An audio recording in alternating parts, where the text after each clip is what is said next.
अभी मौनी अमावस्या में स्नान के लिए दुखद घटना घटित हुई, जहां पटुक ब्राह्मणों को प्रशासन के कुछ कर्मचारियों के द्वारा, पुलिस प्रशासन के द्वारा चोटी पकड़ पकड़ के घसीटा गया। शिखा का अर्थ नहीं जानते ना ये लोग, धर्म का अर्थ ही नहीं जानते। पढ़े तो जाने, शिखा जो होती है वो वहाँ ब्रह्मरंध्र होता है। ब्रह्मरंध्र का अपमान नहीं किया जा सकता है। वहाँ ब्रह्म साक्षात्कार करना यानी कुंडलिनी जागृत करने के लिए ही तो ब्रह्मरंध्र है। ये षड चक्र भेदन करके हम ब्रह्मरंध्र में साधक जाता है। इस तरह से ब्राह्मणों का, साधुओं का, यतियों का गंगा स्नान करने से रोका गया।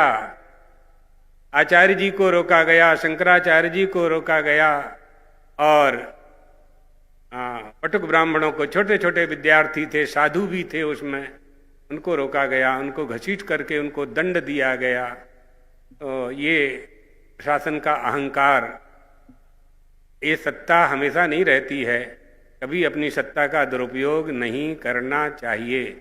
गंगा स्नान करने से, गंगा स्नान करने जाने वाले लोगों को, गंगा स्नान से रोकने वालों को गो हत्या का पाप लगता है। ये शास्त्र वचन है, मेरा वचन नहीं है, शास्त्र का वचन है। गंगा स्नान करने में जो विघ्न डालता है उसे गौ हत्या का पाप लगता है। इसलिए ऐसा काम कभी नहीं करना चाहिए। यदि कोई बल हमें प्राप्त हुआ है, कोई शक्ति हमें प्राप्त हुई है, कोई ताकत हमें प्राप्त हुई है, उसका दुरुपयोग नहीं करना चाहिए। प्रशासन के इस कृत्य की हम घोर निंदा करते हैं। No news only views. दोस्तों, मुद्दे की बात जब आती है तो बहुत सारी बातों को जरूरी हो जाता है कि उन पर चर्चा भी होना जरूरी है। प्रयागराज माघ मेला में अभी मुक्तेश्वरानंद जी के साथ जिस तरह का व्यवहार हुआ है, उससे हिंदू समाज, खासकर सनातन समाज, उसमें एक आक्रोश है। और उससे भी ज़्यादा ये है कि किसी ब्राह्मण की या ब्रह्मचारी की शिखा खींचकर जिस तरीके से पुलिस ने एक बर्बर कार्रवाई की, वो भी निंदनीय है। हमारे साथ हैं प्रगतिशील ब्राह्मण सभा मध्य प्रदेश के प्रांतीय संयोजक आशीष त्रिवेदी जी, जो कि अधिवक्ता हैं। आशीष भाई, हम आपका स्वागत करते हैं। और ये घटना जिस तरीके से हम आपको बता रहे हैं, क्या लगता है आपको? ये जो घटना है, ये घटना निंदनीय घटना है। हिंदू धर्म के सर्वोच्च धर्म गुरुओं में शंकराचार्य का एक महत्वपूर्ण स्थान है, क्योंकि आदि शंकराचार्य की जो एक परंपरा है, वो परंपरा जिसने इस देश में सनातन की ध्वजा लहराई, अन्यथा ये देश कब का बौद्ध बहुल देश हो चुका होता। आज जो स्वामी अभिमुक्तेश्वरानंद जी के साथ एक राजनीतिक द्वेषता के साथ जो कार्रवाई की गई है, ये अत्यंत निंदनीय है। साधु सन्यासियों को उनकी शिखा पकड़ के घसीटा गया, उनके साथ मारपीट की गई, अमानवीय कृत्य किया गया। ये कहीं भी सभ्य समाज में हम उसको जस्टिफाई नहीं कह सकते हैं। दूसरी बात, शंकराचार्य जी आज तक कोई भी प्रश्न किसी के द्वारा नहीं किया गया कि वो शंकराचार्य है कि नहीं है, और जो प्रकरण है वो सर्वोच्च न्यायालय में लंबित है। उसमें क्या वस्तु स्थिति है, इसके संबंध में सर्वोच्च न्यायालय ही उसको स्पष्ट कर सकता है। माघ मेला प्रशासन जो है, वो क्या सर्वोच्च न्यायालय का कार्य करने लगा है, या सर्वोच्च न्यायालय के जो अधिकार हैं उन्होंने अपने हाथ में ले लिए हैं? वो जिस प्रकार से नोटिस उन्होंने दिया, एक द्वेषता के कारण जो एक कृत्य किया, जो एक घृणित कृत्य किया, उसको वो सही ठहराने के लिए इस प्रकार के जो नोटिस जारी कर रहे हैं, वो अत्यंत निंदनीय है। और दूसरी बात, जो वहां पर जो पालकी के साथ जा रहे थे, पालकी कोई वाहन नहीं होता है, मोटर व्हीकल एक्ट में आप कहीं भी देख लें, पालकी कहीं कोई वाहन नहीं है, कोई ठेला वाहन नहीं है, हाथ से चलने वाला कोई भी ऐसा वाहन की श्रेणी में नहीं आता है।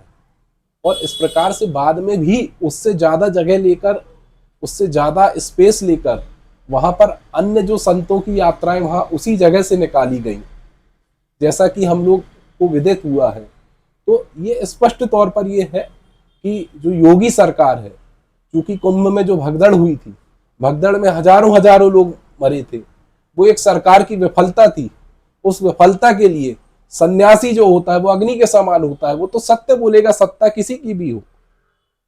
आपको क्या लगता है कि ये सत्ता की तरफ से इस तरीके के हथकंडे अपनाए गए हैं? नहीं, बिल्कुल ये स्पष्ट है कि ये जिस प्रकार से वासुदेवानंद सरस्वती, जिनको अयोग्य बहुत पहले ठहरा दिया गया, क्योंकि वो जो मठानुनिषद है उसके अनुरूप वो शंकराचार्य के योग्य ही नहीं है, वो उनमें बहुत सारी अयोग्यताएं हैं और उन अयोग्यताओं के कारण उनको बहुत पहले न्यायालय द्वारा अयोग्य ठहरा दिया गया। इस घटना के तत्काल बाद योगी जी उनके पास जाते हैं और उनको शंकराचार्य के रूप में माला पहनाते हैं। तो ये स्पष्ट तौर पे है कि आप शंकराचार्य आज सत्ता यदि बनाने लगेगी तो सनातन की गरिमा क्या रहेगी। अच्छा असीम भाई, एक बात आती है, सत्ता का सनातन और वैसा सनातन दोनों में फर्क है। सत्ता के साथ जो संत हैं वो इस घटना को जस्टिफाई कर रहे हैं, वो इस पे ये अपने तर्क दे रहे हैं कि शंकराचार्य जी गलत हैं, अभी मुक्तेश्वरानंद जी गलत हैं। अभी रामभद्राचार्य जी ने भी एक बयान जारी कर दिया कि उन्होंने अन्याय किया है अभी मुक्तेश्वरानंद ने। तो आपको क्या लगता है कि ब्राह्मण समाज में भी या साधु समाज में भी राजनीतिक रूप से संतों की श्रेणी बट गई है क्या? बिल्कुल बट गई है। आज संत जिस प्रकार से जो व्यवहार कर रहे हैं और जिस प्रकार का वो लग्जरी जीवन जी रहे हैं, बड़े बड़े आश्रम चला रहे हैं, हजारों करोड़ों रुपए की जमीनें गलत तरीके से वो हथिया रहे हैं, तो उसके संरक्षण के लिए आज वो सत्ता के साथ में चल रहे हैं। कोई भी संत है, कोई भी सन्यासी है, वो सत्ता के साथ नहीं चल सकता है। वो ना किसी सत्ता का होता, ना वो किसी व्यक्ति का होता है, वो तो सनातन का होता है और सनातन के हित में जो हो वो उसके साथ चलता है। आज ये कार्य, आज सत्ता किसी एक दल की है, कल दूसरे दल की भी हो सकती है, कल दूसरे संतों के साथ भी ये व्यवहार हो सकता है। हम किसी भी सत्ता जो संत के साथ इस प्रकार का व्यवहार करेगा, हम उसके खिलाफ में है, क्योंकि संत जो है वो सर्वोच्च होता है। आज वेटिकन सिटी के जो पोप हैं या जो मौलाना है, क्या उनके साथ ये व्यवहार होता तो क्या ईसाई और मुस्लिम उस सत्ता के खिलाफ नहीं खड़े होते? बिल्कुल खड़े होते।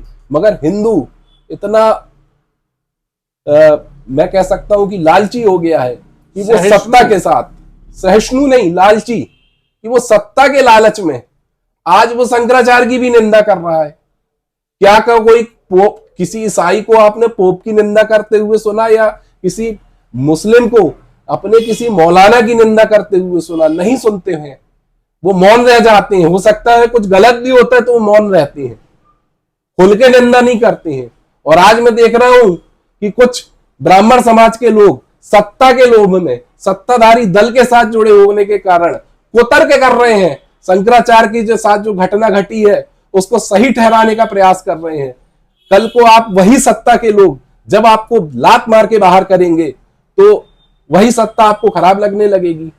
तो सत्ता के साथ चलने के साथ साथ कई बार आपको यदि कहीं गलत भी है कहीं, तो आपको मौन रहना चाहिए। सत्ता के संत और सनातन के संत में फर्क करना जरूरी है।